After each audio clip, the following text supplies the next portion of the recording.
are beginning in 3, 2, 1.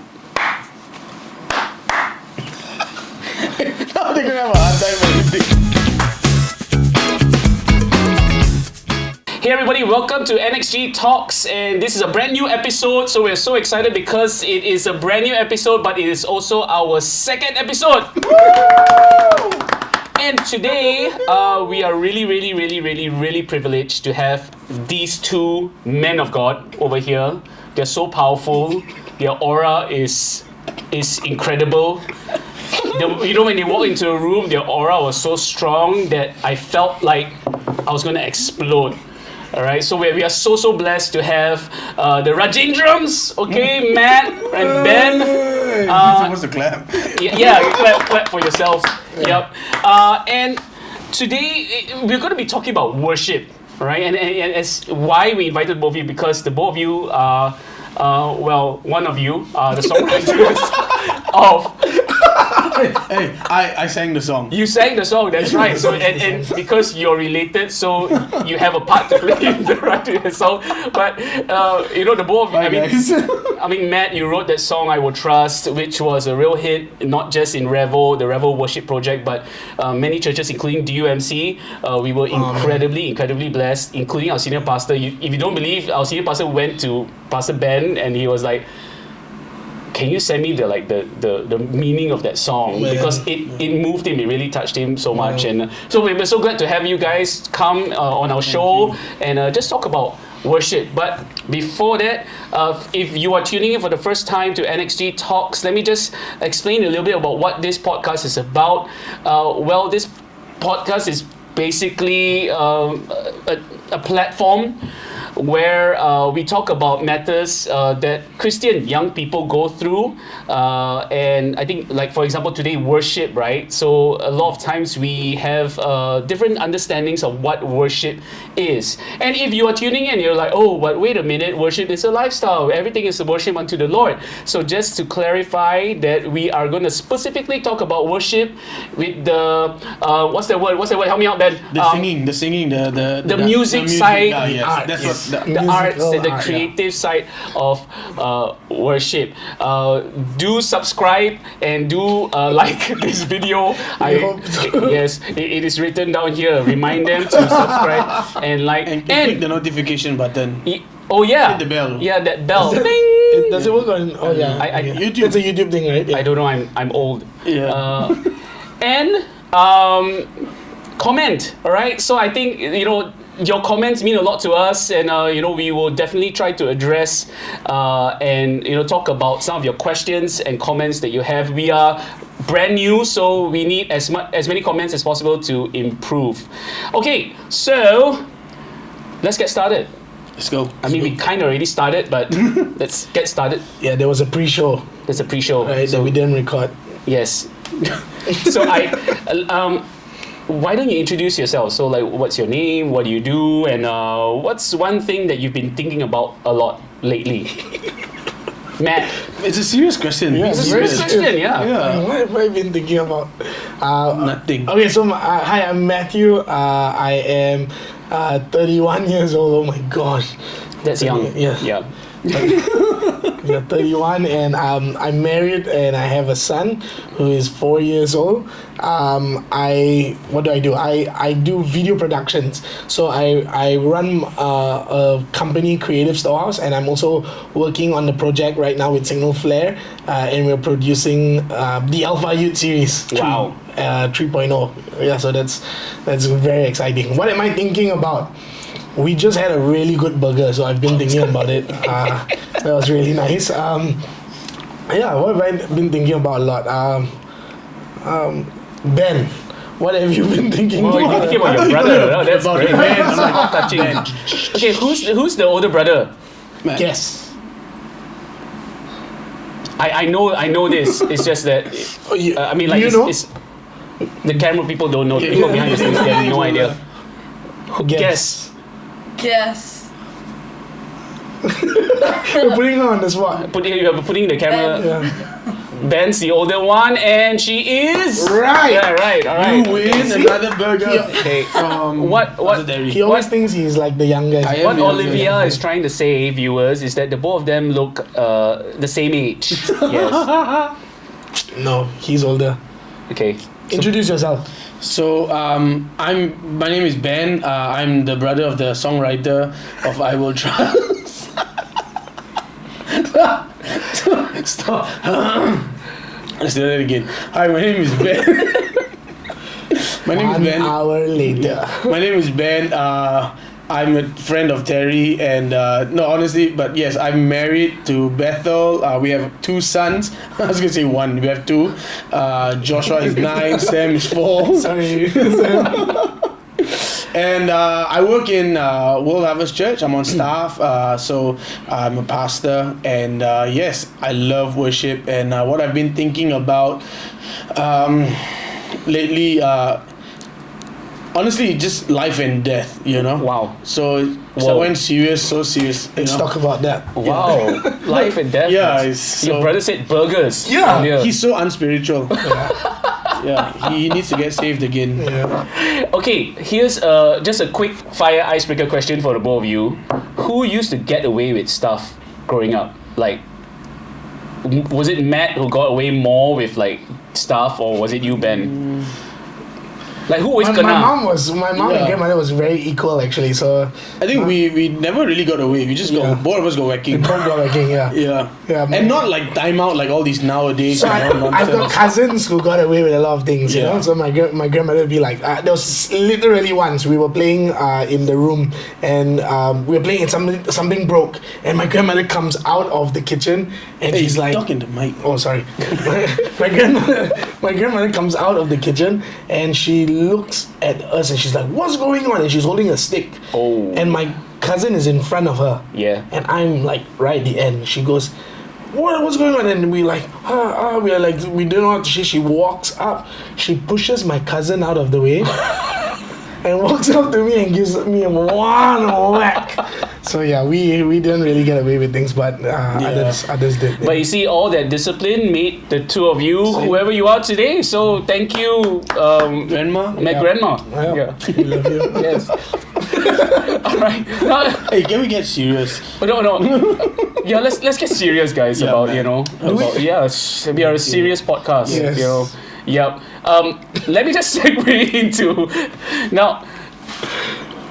What I know about the both of you is that the both of you were involved with worship in church from a very, very young age. Yeah. So how old were the two of you when you like started serving in the worship team, and like what roles did you all play? Like, I know for me, which a lot of churches do that as well, like my first role in the church worship team when I was 17 was to play the bass.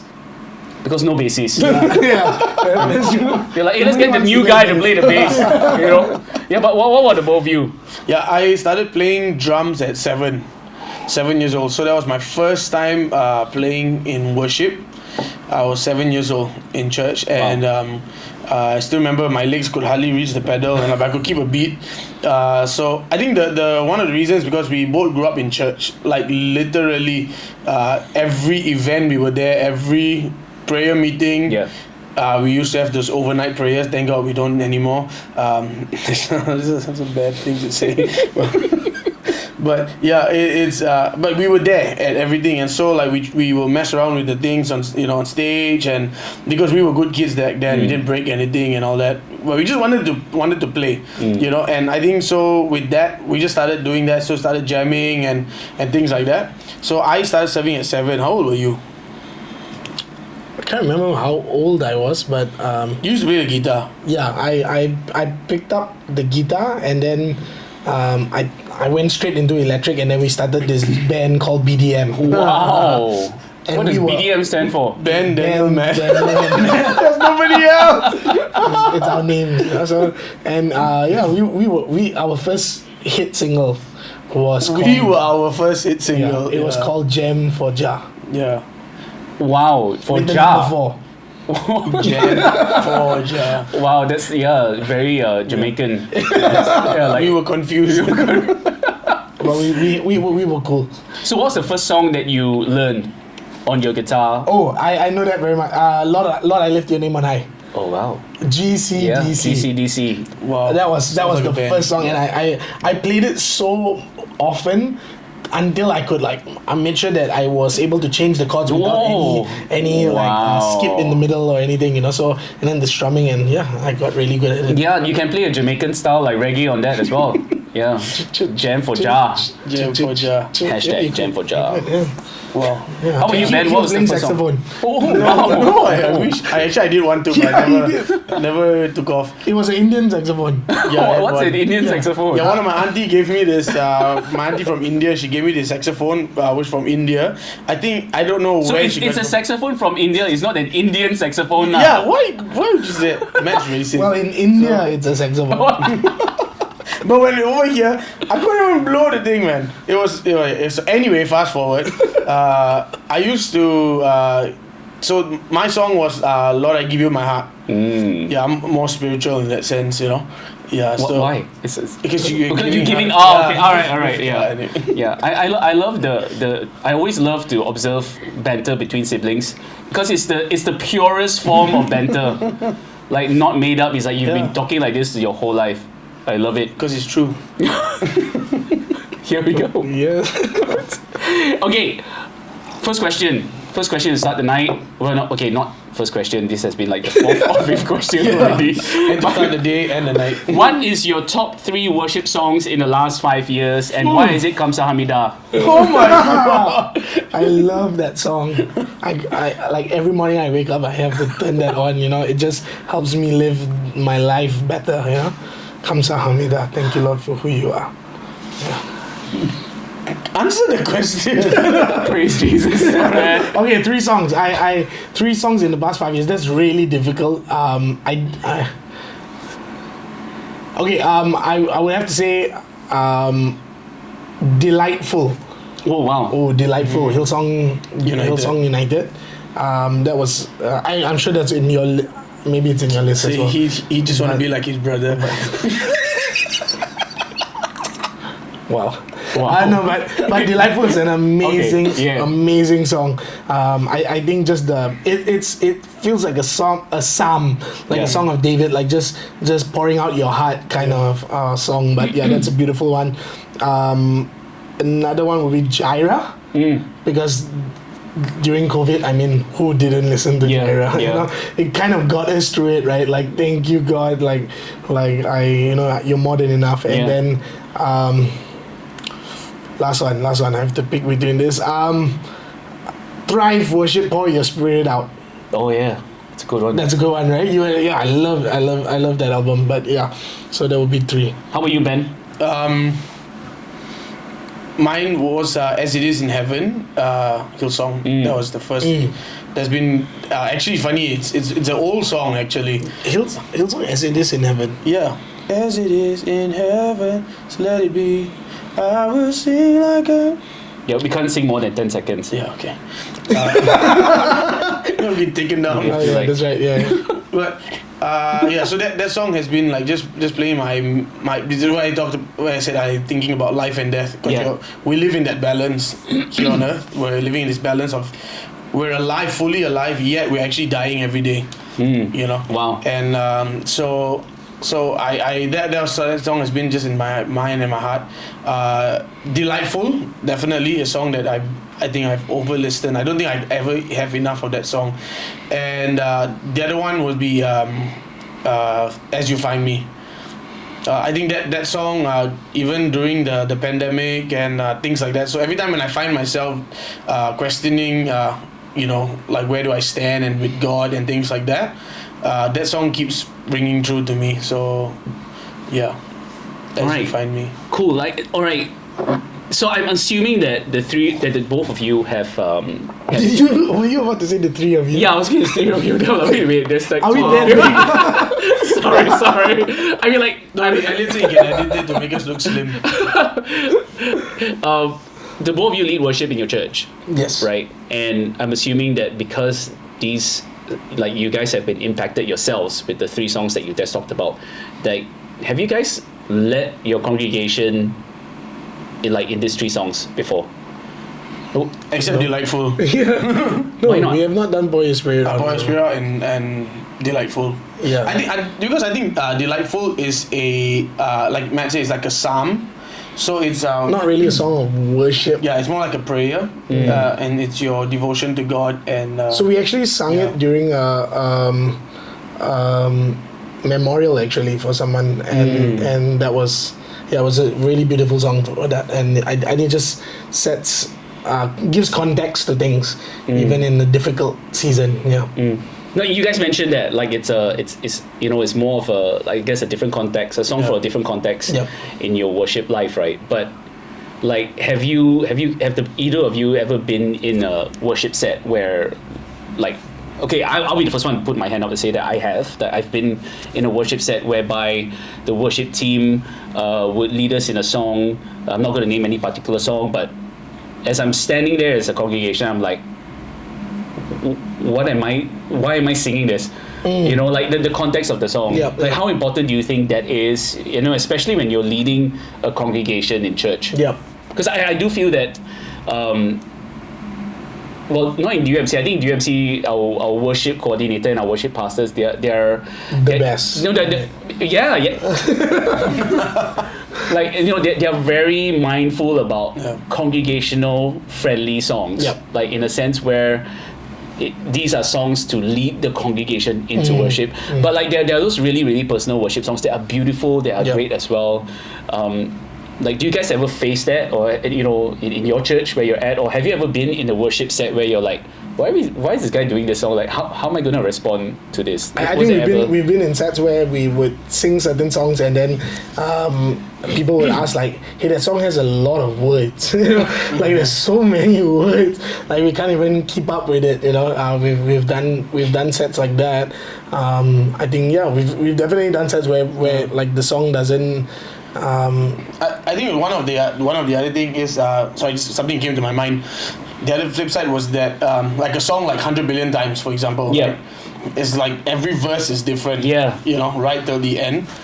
I guess in those kind of songs, it really also depends who is leading it. If the team and the leader who's of the song plus the team who can carry it out, and I think it may not be a congregational song for most, but I think it can be pulled off in that sense, you know, if it's done right. And I think within the context of the set, I think, because it's really important, like why are you singing the song that you're singing in the first place. So sometimes Lord, I Lift Your Name on High might not work, but then there are times when Lord, I Lift Your Name on High is the perfect song for it, you know. So I really do think context matters.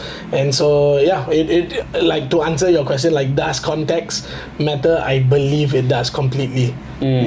I mean, I totally agree with like 100 Billion Times, So Alive. Beautiful song. Like, when it hits me every time I hear it, I listen to it.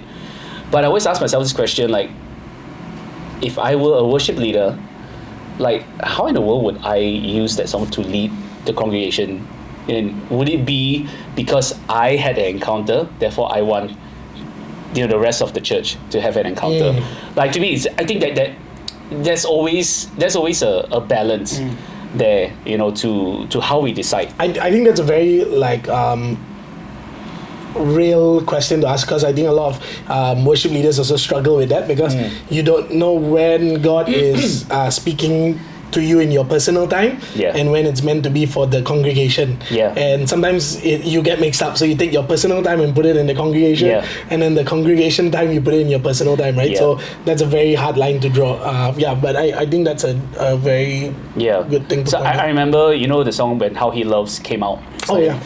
Man, like Sloppy Wet Kiss. The halal version. The halal version. I was gonna say that unforeseen kiss. You know, I remember listening to that song for the very first time, and then I was like so obsessed with it. Like, you know, hearing the story behind it, and it really, really hit me every single time I heard it. Like, I remember the first time I heard that song, I was stuck in traffic jam, and I was just in tears. And the person next to me, you know, in the car, it was a lady. Like, she looked at me and she mouthed like, "Are you okay? Are you okay?" I was like, but like tears streaming down my face. And like what I did as a worship leader back then was that weekend, like I put that song in the set list, in the worship list, and as I was so excited, because I was like, wow, like if people would encounter God like the way I did, listening to this song, it's going to be an amazing service.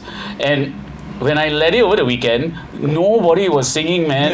Everyone was just staring around. Everyone was like, what is this? So many words, like, like what's going on? And I remember like after that worship set, I was like, God, where did I get it wrong? Yeah. And I think, as like worship leaders, like, like it's so hard to find that balance and that process there, right? How do you find your balance with that? I find that how to find that balance, right? I think as worship leaders, we have to be pliable, we have to be teachable, we have to make the mistakes, because if you don't make the mistakes, you'll never know. And if you don't allow yourself to be corrected or by certain people in your life, or maybe it's the pastors or leaders or whatever, like to be honest with you, like, hey, that song is way too high, or it just doesn't work, because then we will never know. So I think the way for me personally, how I've managed to navigate that is to go through those seasons, and then once you find your footing, I think once you realize that, okay, when you can distinct, like, is this for me or is it for the congregation, and it's not that we will never make those mistakes, we will still make those mistakes. Like I particularly sing songs in a very high register, I just learned that from Juita, okay? Register. Wow. Yeah, wow. Not cash register. Yeah, check out Jesus Christus Revel Worship. Check out Register. Oh. So, but again, like those kind of things, so it just finding your placing and realize that the gift that you bring to the house which you serve, again, it's not about bringing your talent like this is me, I'm bringing me. No, it's bringing your gifts, but we're serving together. And I think it's like a two ways thing as well. So you got your worship leader that you yourself need to figure out how you're hearing God, right? Because again, it's not like we before we lead service we get the voice of the Lord speaking in our ear. Many people think that. I get that. Like, Matt, today you're gonna sing this song. So we're all like attempting to hear God from the whether it's a scripture, whether it's even sometimes through our emotions, right? Even through a song that we hear. And so there's that one place where the worship leader needs to take that bold step to also test that out, and then also for leaders to give them that space, because until they actually are able to experience that and to see, okay, it doesn't. And I'm not saying like on a Sunday, maybe like on a team night, Friday night, to explore that. But I think the more you get comfortable with it, then like he said, that the more you will be able to tell when you're hearing God and when you're not. And again, it's always a learning process. It'll never be 100%, right? So like if you're tuning in, you're listening to this, and you think before this that worship leaders have it all figured out, and that we are, it couldn't be further from the truth. Can I share something that happened on Sunday? So I actually on Sunday, this thing happened. So we were singing "Do It Again," and so we had this set list, right, and then we changed it up, and no, we're not supposed to sing "Do It Again." Yeah, we were not supposed to sing "Do It Again," but then we did "Do It Again," and we started "Do It Again," and we were supposed to start like hyped. Get ready, welcome everybody and all that. We ended up just doing it soft. Then we sang that bridge, I've seen you move. Man, faith was stirring up in the place. Everybody, you'd move the mountains. And I believe, like, it was really, it got to the peak. Everybody's singing their hearts out. It was beautiful. And then I bring down the music and I say these words that I start to like second guess myself. I go, but what if you don't see it in your lifetime? And suddenly there's this like quiet, right? and I just, my eyes were closed while I'm saying it, and I'm like, what if you don't see? Can we still sing? Can we still say that? Wow. Because the Bible says, blessed are those who believe even if they have not yet seen. So I'm saying all this from my heart, and then suddenly it goes, wait, God, was that for me? Was that just specifically for me? And I'm hearing this quiet, right? So I'm like, suddenly I'm feeling these nerves, right? And I'm like, let's bring back the worship. Let's go back to singing. We sing, And then we go through the whole thing. But later on, somebody comes up to me and goes, when this was said, like people were just crying in the room. People were having their moments with God. And then it was only at the end of service where I was like, God, thank you. It wasn't just me. It wasn't just me. It was a word for people in that place. But again, like even on stage, even after doing this for so long, we still have these moments of, God, I hope that was for the congregation and not just for me, Yeah. Wow, that's so good. Thanks for sharing that. I think like what I'm catching from this is like first and foremost, what's your personal worship like with the Lord? And accountability is a huge thing. Like if there's no accountability in your life, if you're not open to receiving feedback and correction from the people around in your life, then that's a slippery slope downhill. That's true. From there, and at the end of the day, it's trusting that the Lord will move through you. So I think as a worship leader, that really, really speaks to me. Because a lot of times it can become mechanical. We have at least in our church, we have a song list that our worship coordinator releases in the season. So there's a bunch of songs, and the easy thing for a worship leader to do is to just pick songs from there. And sometimes I find myself tempted to do that as well, and I totally negate like the spiritual process of that. So wow, thanks for reminding me that like even as a worship leader, that says a lot to me as well. I'm gonna segue into songwriting. Now, I know my forte. I mean, we joke. Yeah, we always joke about like, oh, Matt wrote that song. But Ben, I know you write songs as well, and I know that you are in the midst of course, doing your album in your church, and you were either the main songwriter or co-writer. But both of you are songwriters, or a lot of songwriters as well. Like, what's your process of songwriting? Like, do you set aside time in a week? Like you tell the Lord, like, okay, God, Sunday after I use the toilet, or during while I'm using the toilet, give me a song. Well, I'm gonna like spend time to write. What's the process, or is it organic? Is there a process to it? So I write a lot of songs which nobody sings. Don't say that. But honestly, like for me, from young as well, I would just like hum stuff in my phone and things like that, just like melodies. But the thing for me personally, okay, so because I'm not the songwriter that, and I know that I probably if in a free worship, this is what I know I'm good at. Like doing free worship, I could sing a line and everybody could sing it together, and we've done it multiple times, and then that's it, just for that moment. So I think one thing is also for those who are not songwriters, just know your place. It's okay. It's okay. And but I think when it comes to the process of songwriting, from what I've observed for us, everything, if it's organic, it flows. Somehow when I mean, the scheduling it works for some, and if it works for you, go ahead. Sit down and just write. But for some, it just doesn't work that way. And so I think for us, what I've seen, the best music that comes out from us is always a time where we're just like jamming together, or Matt will come up with an idea, then the rest of them will just start playing together, and then suddenly like, oh wow, it sounds really good. Yeah, so that's the process for me as a non-songwriter. Man, how about you? So I used to write a lot. Like that was my output. Growing up as well, when I would get frustrated, I would write. Like every time he would bully me, I would write. You see, I will trust. Yeah. So it's you. You inspire him. So I've got books and books at home that are just songs that I've written, right? Wow. Like it's so much that I've even had some. Once one of our pastor opened up one book, and she literally wanted to counsel me after that because she was so worried, because it was literally it was even like brokenness and all that. But so it was everything. I would put it down and I would write. So the interesting thing is, like, we hear.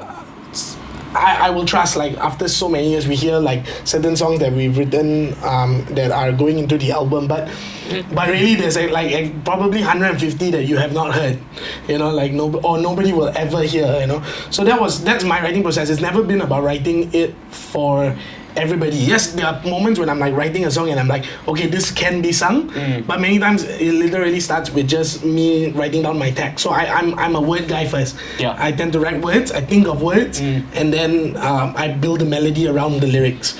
So yeah, many times it's in my phone notes. I've got like hundreds of songs that are not completed, and I would write. So I suddenly think of a moment, write it down, and then I think voice memos as well would be one to record, and then many times after that it goes into devotions. That's when it starts to like have legs and start walking, like literally. If say that song carries weight or something that means a lot to me and I feel like it's going somewhere, that's when it will move. If not, it'll just end up being a verse or a line, that's usually my process. It kind of sounds like the both of you have a similar process where it's a very personal encounter. So whether it's a moment when you are in your personal time with the Lord, or when you're like in worship and there's free worship. And I think free worship is something that I guess a lot of young people or people in general, congregational members, they have questions about that. Like, how in the world do you know it's the Lord? And I think at the end of the day, it comes back to like, your personal time with the Lord. Because the more time you spend with the Lord, the more you will recognize His voice. And that's what I believe in. And I just think that it's like a gray area almost, like in today's world. Like, releasing a word during free worship or like going a totally different direction. I always feel that as a congregational member, right, you're like, hey, sure or not? Or is it because Matt just felt like it? Or Matt just liked that song? And I think that process of songwriting, of creating as well, it can become so grey and muddled. Have you guys ever felt like you needed to like, I need to write a song for the congregation, or I need to write a song just for myself? Like, or are you like just free flow? You're like, okay, God, whatever it is. And how do you know that song is for, like, to share with your church members or your friends? I think one of the funniest thing about even I Will Trust, for example, it was a song that like Matt wrote a while back actually, and what's funny is that I find it funny is that when people start singing it, like people in our church go like, oh, who wrote that song? And like, oh, Matt wrote the song. Oh, and we never wrote songs for it to be sung. Like, I think that's a huge mistake a lot of people do now. Like, because we all have a voice, we all have mics, we all can record, we all can post things online, so we want everybody to hear what we are saying. But I think the difference is that if God breathes on something, you don't have to say it, you allow Him to use it. Wow, yeah. And I think that for us is a testament for I Will Trust, for example. Like we still get videos of people sending us videos like of their church singing I Will Trust, and we're like, how in the world are you singing I Will Trust? Like, I mean, we don't even sing it that often, right? And so I think that would be pretty much it. Like, if you're gonna write a song, don't write it to be sung, because when David wrote the Psalms, he didn't write it for the whole world to see. It was him and God. It's the Psalm of David, and if we were to write our songs, I think write it for the audience of one, and let Him do what He wants to do with it, and then take it from there. I think there were many beautiful songs that we've even completed but never sung. So we, like the band, so many times we get together, we are like, I can't believe we've never sung this song. I can't believe we've never sung this song. And I think it's good to be comfortable with that. Like, to be okay that, okay, even if I've written the song, it might not ever be sung, but it's okay. And I like he said as well, that there's a lot of everybody has an output nowadays. Last time it was all about, only the special, only like songs will go around, only elevation songs. But now you're seeing so many churches like Thrive Worship. Is a bit. I think that album is underrated. Like nobody knows much about them. Yet that album is so powerful. You know.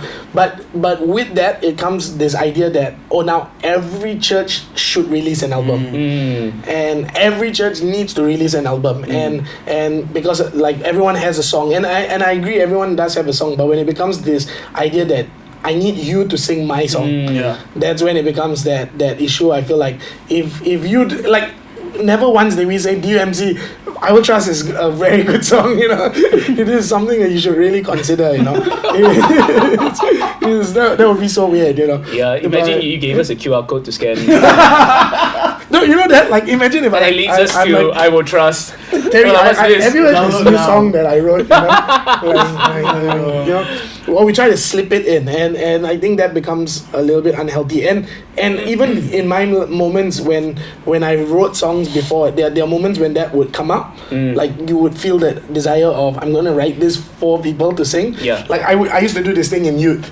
I would write songs for youth, and I would actually do this just to see if you can jump to it. You know, so I'm like, nobody jumps now. Too fast. No. Don't People press jump to that. already, Okay, slow down. Yeah. So and youth was fun because I mean we had like our pastors were really kind to us. They allowed us to sing all those songs. So we would I would literally write a song last week, and then we would just try it out on a Sunday. Wow. And then we wrote our theme, and that's how it grew. Like we wrote a theme song, and then it just went from there. But yeah, I think the goal was never that we want to make sure that now churches are going to sing our song. And I never want that to be something in me as well. Because if it's just deadly. Because then you're so worried about what people think about it, and then you start to compare. Oh my gosh, like if that song is better, then is it better than mine? Is it because my songwriting is not really good? And if you look at I Will Trust. Okay, the lyric, the first line. Okay, now you hear it's you see me through every season in time. So when I first wrote it, it's you saw me through when I gave up on myself. You held me close to your heart. My world was torn and I was ready to let go, but you called me back to your heart. That was the lyric first. So it was very like, you know that you know It took 3 or 4 years before it became you've seen me through every season in time, and you are with me even now. Simpler words, but I feel so much more powerful. You know, than that idea of I'm going to write my heart out. You know? And I think it was because if I had that idea of I'm going to write that song and put it out there, then it would, you know, once you put it out there, it kind of gets stuck. And then before you know it, you if it doesn't work, it doesn't work. But sometimes it's really good to just allow it to go, and then 3 years down the line, suddenly you have this thought and you're worshiping, and you're like, hey, that lyric works, and then suddenly it comes back in, and then you've got a song. Like, I mean, I love it. Now I never get tired of talking about this song and the number of times me personally and many people have been blessed by it. And I think it's it because it came out of a heart of personal worship. That was your worship unto the Lord first, and people who go through seasons, people who go through like tough times, like they catch not just the lyrics, but they catch the heart behind, you know, like I believe the Lord uses that as well, you know. And I love that you said, you know, that it's so tempting sometimes to just also give in to the production side of things. Like, oh wow, I produced one good song, and I'm sure you've thought about it, because I mean we're all human, right? Oh, if I could write I Will Trust, what else could I write? I'm gonna write We Will Trust. That's remix. You know, and then it just changes. It just changes the whole spirit behind it, and you know, like So I think definitely the body of Christ has been blessed by that song. Not because you put in all that effort, you did, but I believe that it's been such a blessing to the body because you spend your time with the Lord. And even season, right time. Like, I think it also it's so specific, the timing of things that come out, right? I think that's why Jaira worked the way it did. you know, it was at that time when everybody was feeling broken. Yeah. Or like the blessing. The blessing in that moment, you know. So it's Which country? Country. Malaysia. Plug right there, yes. Yeah. I agree with you. Like, Yeah, but really timing matters, and yeah, I think it's really important to realize that it's not just one thing.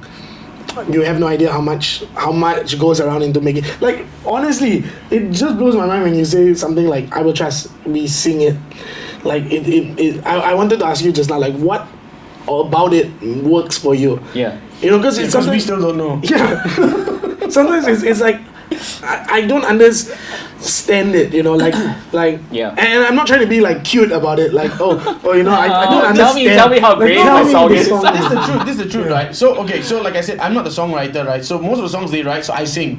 Okay, I'll sing it, but. So when we're working on the album and stuff like this, right? Like I'm seeing all these songs, like all these songs are great. So but every time people send us like videos of "I Will Trust," I'm like why? Like Yeah. you know, like how like you know, like Then we might think, we have better songs. yeah. We have better songs, but why did I Will Trust it Yeah. come, you know? Yeah. So like if like you hear some of the songs like we're working on and stuff like that in the days to come, like I was thinking like it was like these songs are so much nicer, you know, like my like better favorites or whatever. But again, like I Will Trust, like so yeah, why like there's a legit question. No, I think as a church, even, and even personally, I mean, like, look, that song became, in a sense, popular. Although I can't find the right word, but Yep. I guess popular. I Yeah, guess yeah. it became, it was a little bit more widespread when we did the Revel Worship project. Yes. Yep. And that was fresh out of the pandemic as well. Season, time, it's perfect timing, you know. And I love that it wasn't something that was planned by you guys. Yeah. To go, And Josh, now's the time. Let's release this song. Yeah, you know, yeah. like I just love that it just so happened. You know, and I think we won't have time for that today. But even the person who sang that song for the Rebel Worship Project, Yeah. Josh, and the season he was going through, Yeah. like how much weight that song meant to him. Yep. So it started with the songwriter going through a season of desperation, and this was how the Lord used you to write that. And several years later, the Lord using another guy who's going through a season of desperation Yeah. and pain and brokenness to lead that particular song.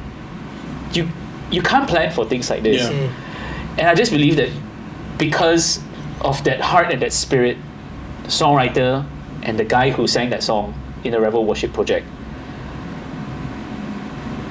therefore for a listener to hear that, you catch that spirit of trusting in the Lord even when it hurts, even when it doesn't make sense, even when like just that first line, you see me through every season in time. It's so easy for someone to sing that, to say that, but to acknowledge that, but you are with me even now. Like for someone struggling, right? Do you know how much comfort that brings to their situation? Like, yeah, I know you are faithful. I've sung about it. I've read about it. But you're actually with me even now. You know, that weight of just that line, it hits you. And I just think that because of that, therefore, like the Lord used that, to bless so many people. Like my senior pastor, for example, Pastor Chris, he rarely comes up to any of us to say, what is that song? What is that song? And when he came up to ask about that song, that particular song, like, I have never seen him go to anyone and say, can you reach out to the songwriter and like find out the heart behind that song? He's never done that. But I believe because he was going through a season himself, he was going through something himself, and that song spoke to him, and therefore, like, he was blessed by that. So I guess that's my only explanation. Yeah. It's the spirit behind it, the writing that song, the songwriter and the person who performed that song, like that anointing was released, that kind of blessing was released, to the people listening to it. And I just love that it wasn't something that I'm so glad that you didn't share that. Oh yeah, like I planned it because I kind of foresaw a pandemic coming, and many people will be desperate. Therefore, I wrote a song this way, and I wrote it like in a sense easy to sing as well, because it is easier to sing compared to a lot of other songs out there that are lyrically more creative or more poetic, and it just works, and I just want, and I know you guys like don't bait for this, but I just want to say that it was such a blessing, and thank you so much for just being obedient, in writing that song, and even like singing it, being brave enough to say, let's sing these songs, to our church congregation.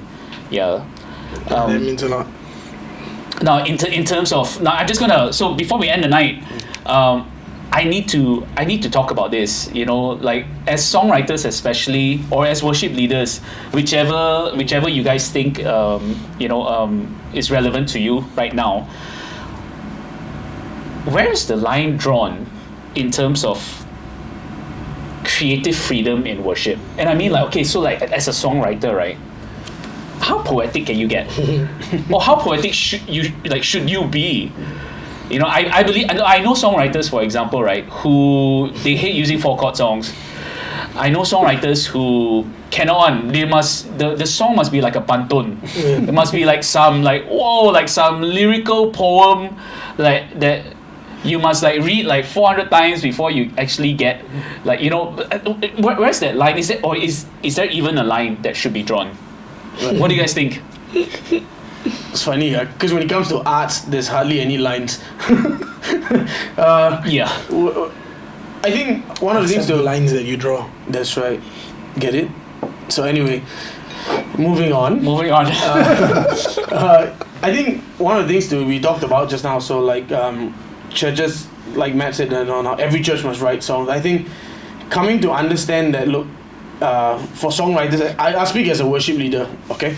So as worship leaders, now every church has different strengths, and I think when we recognize that and we are okay with that, that's when we can really develop ourselves, and one of the things that like our pastors have recognized, and we've recognized in our church, we're not good at a lot of things, but one thing that we are good at, and I can say that for sure, not with any pride or anything, is that we're good with worship, and I think when you realize that, then you flow from that direction.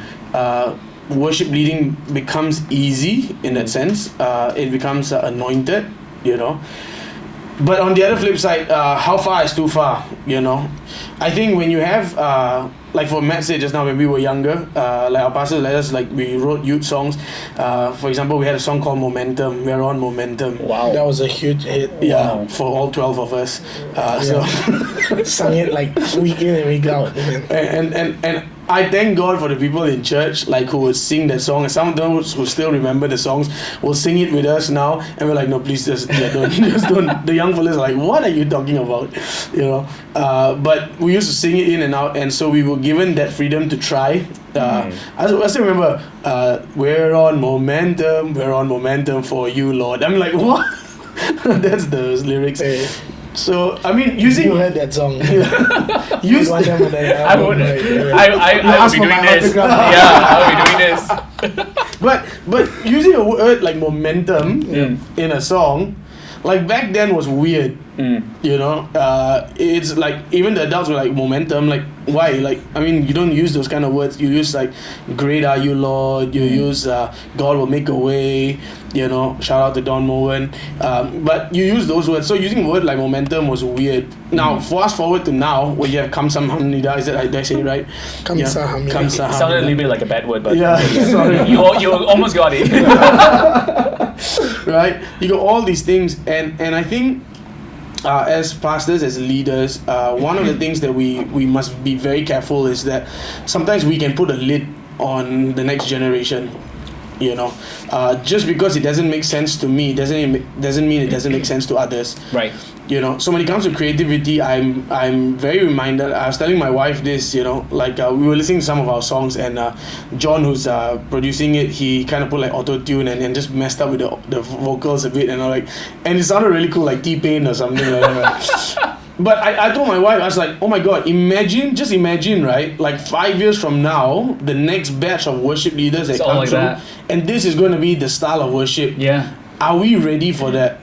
My wife's like, oh, there's, you know, you must have the worship and all that. I'm like, no, but imagine if, because like what we are used to now, our grandparents were not used to. Definitely, yeah. You know, this is just too much, it's too radical, you know, it's not hymns, you know. And so, I don't ever want to be a person that I would limit the creativity in that sense. But the theology, yes, there has to be some boundaries. You know, in theology, when the songs, the way it's written, the lyrics, does it make sense? Is it aligning with the word of God? I think we still do need people who will be able to see those things. Okay. You know, the theology must stay the same, but I think the art form of it, the styles of it, we have to be able to be open to new styles. Like Matt has this another song that we don't really sing much, but you'll hear it sooner or later. You know, and it has these weird chords and all that, like the chord. It's not normal in a normal worship song, but he uses words like "give thanks to the Lord," you know, and like those chords and all that. It's just not the normal typical 4 chords for worship. Right. So, but I just find it that way. Like for us as pastors and leaders, just to be very careful that we do not stifle or cap or put a lid on the generations that are going to come through in their styles of worship, and but keep the theology there, keep it as foundational as possible to the word of God. It all comes back to what you were saying earlier as well, like it's accountability. You know, like you can be as creative as possible. Now I'm 100,000,000% sure, all right, now I'm in no way knocking this song, because I mentioned earlier I love this song, like how he loves, right? I'm 100,000,000% sure that when Passion was going to release that song through Crowder, they all listened to the song and they're like, everything in that song is beautiful, but Sloppy Wet Kiss, too much. The church won't be able to handle it. Might be a little bit too much. I mean, I would have loved to be a fly on the wall when they were having that discussion. But John Mark Macmillan wrote that song that way. We shouldn't change. It's like his poetic freedom, but at the same time they're like, no, we can't, because we are leading this in Passion, and Passion at that time was the biggest, kind of church movement, church conference in the States. And so literally millions of people would be singing that song. Like, I would have loved to be there when they had that discussion to say, let's change that Sloppy Wet Kiss, but everything else can stay, because everything else is great. Like, imagine if you guys were the advisory board. What would you have told John Mark Macmillan? Sing it with a louder voice. No, actually, the reason why I don't find that, as much as I think creative freedom is important, but I think Sloppy Wet Kiss is itself creative, meaning it wasn't something that came out from the Bible. Right? So it was an interpretation from someone else, right? So I think that is every interpretation needs to be carefully thought, and if that interpretation isn't clear, then it can become very different for different people. Imagine Sloppy Wet Kiss going into into China. Like, maybe if you sing it in Mandarin, it will be like, hey, what? For English it's beautiful. You know, it's like in English, if you say don't be too smart, you know, it actually means you're like, hey, you stop being so arrogant. But we say don't be too smart. Like, well, why? Don't you want everyone to be smart? You know. So it's something that's very you have to realize that is my interpretation of it. So therefore, I completely understand why Passion had to do that, but I think it also gets to the point where certain things where when we change it, and that is actually the word of God. then we're like, oh, but people will not like it. Then that's a whole different thing. I feel like that, like if the Bible, even like Job's, you give and take away. Sometimes it's as simple as that, but it's written in the Bible, right? And sometimes people don't like to use that term because, you know, hey, God doesn't take away, you know. But then, you know, I think that there's a lot of important, like there's a way to maneuver around that, because that one, it's from the Word of God, and that one you need proper it's hard to say. Like, again, if it was my interpretation, then it has to be able to come under judgment. The Bible says judge everything that comes out of people, right? Yeah. So because we are all, we all take things differently, we understand music differently, and so that's an important thing to do. I had a thought in mind that I wanted to share on this, but I forgot. So you continue first, then I'll think about it. And it's like another song, like I remember, I think it was United, Even When It Hurts Like Hell. Oh, I got it. So, now you take it back then? Okay, no. Okay, let me share it before he goes on with that, but Not From the Hills.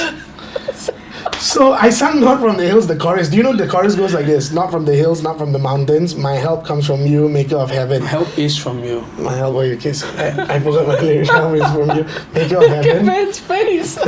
I wrote the song. And then it goes, you will not. I wrote, you will not fall, you won't be shaken, you are my God. Yep. Now and forever. You will not fall, rhyme more with God, so I kept that, right? And then I showed it to two of my friends, and they were accountability partners, and they looked at it and they said, the Bible never said God will fall. It never ever describes God as a God who will not fall. Yeah. He says he neither slumbers nor sleep, and he will not fail. Yeah. But he never said fall. Then I was like, no, but it's true, God will not fall. But she said, but the Bible never interpreted, because it's not in God.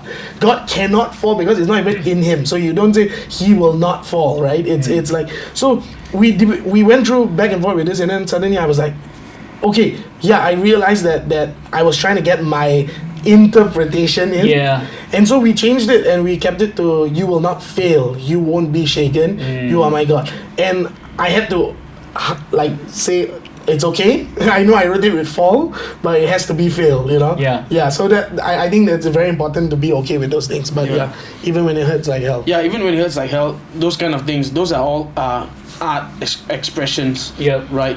It hurts like hell. It's an expression. It's not in the Bible, you know. So again, also we have to be realize that the context of the congregation we're singing to. Right. You know, that's why I truly believe if a church is going to write a song, which I told the team, I say, hey, write songs that is going to be for our church to sing. Yeah. Because a lot of times we write songs like, oh, let other people sing, you know.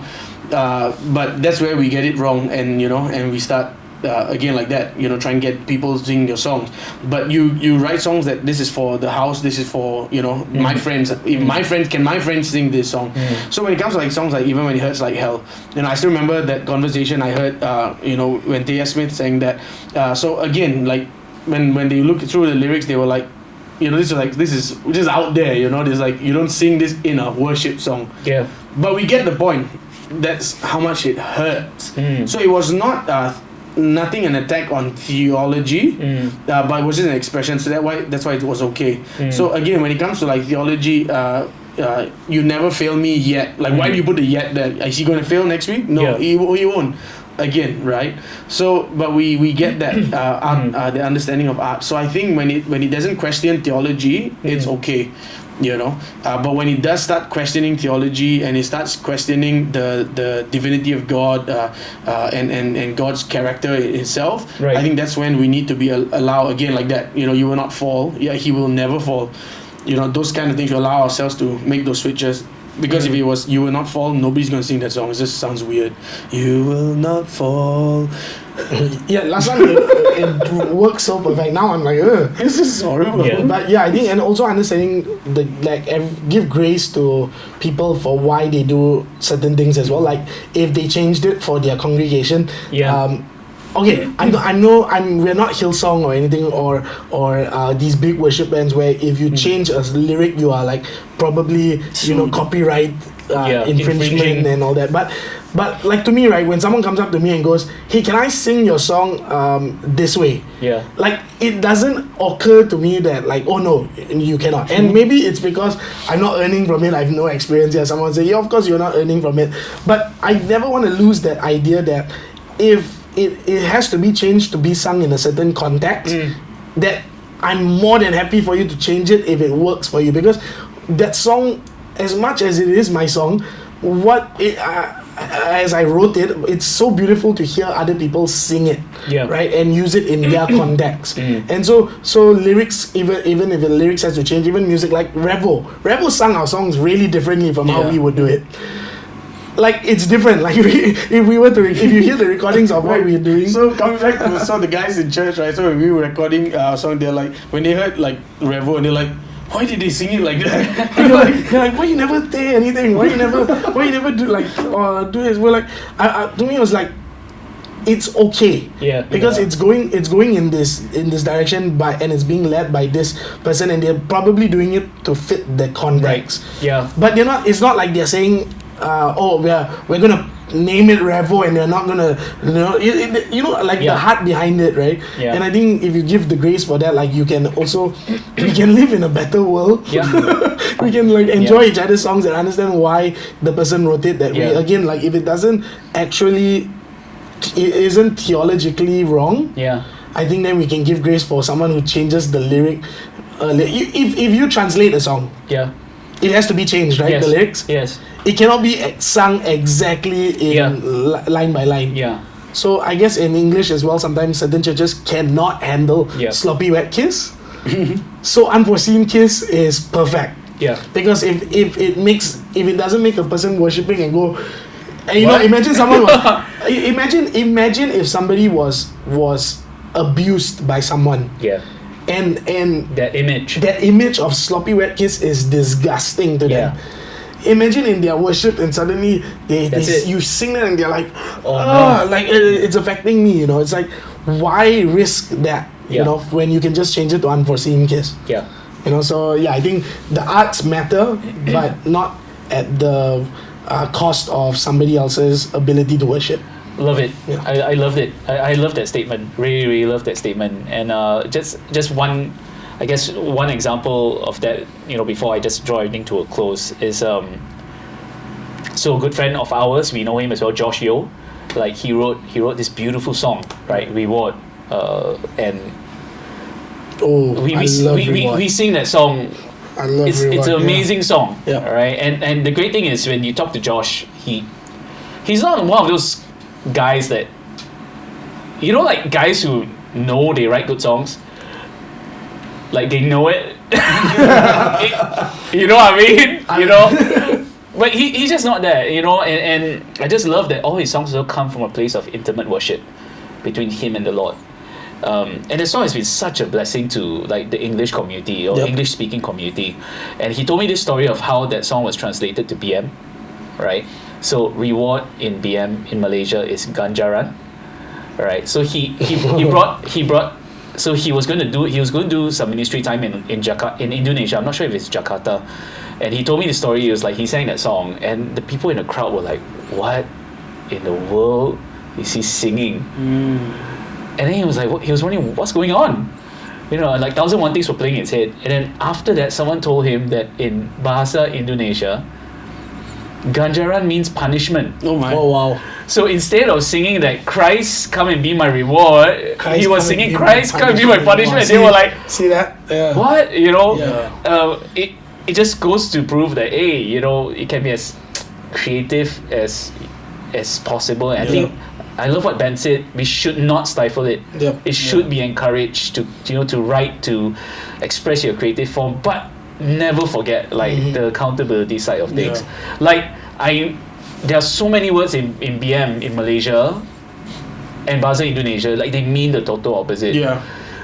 And I think Josh Yeo knows now that if he was ever to go into ministry anywhere and he's going to translate that song, he'd be like, wait, let's just double check this, because man, can you imagine singing to a crowd and they're all like, what's this heretical like saying saying Christ is my punishment, like some sadistic guy, what was going on? I mean, he told that story, of course it was funny, but like I'm pretty sure like to him, he's like from now onwards, wherever he goes around the world, he's going to be extra careful, and it's so important to allow that creative freedom, but accountability has to be there.